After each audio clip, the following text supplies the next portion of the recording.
সবচেয়ে বড় কথা, ইসলাম, আমরা যারা মুসলমান, আমরা সকালে ঘুম থেকে উঠা ইসলাম পালন করা শুরু করি, ঘুমাইতে যাওয়া পর্যন্ত আমরা ইসলাম পালন করি।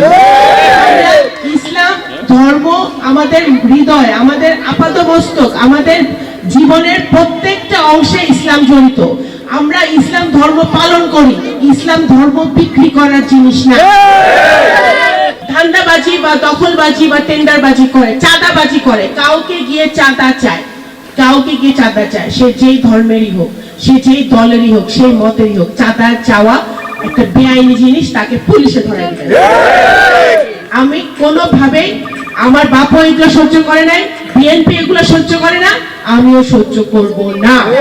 আমার আপনাদের সবার সহযোগিতা লাগবে, দোয়া লাগবে, সবার ঐক্যবদ্ধ প্রয়াস লাগবে। সেই জন্য আপনারা আসেন, আমরা সবাই মিলে এই কয়টা দিন কষ্ট করি। 12 তারিখে সকাল সকাল গিয়ে ভোট দিব এবং 11 তারিখ সকাল থেকে ভোট পাহারা দিতে হবে। ভোটের মাঠে কাউকে ছোট করে দেখা যাবে না। 11 তারিখ সকাল থেকে 12 তারিখ ভোট গণনা হয়ে রেজাল্ট শীট হাতে পাওয়া পর্যন্ত প্রত্যেকটা ভোটের মালিক আপনারা, ভোট পাহারা দিবেন আপনারা। বুঝা নিয়ে তারপর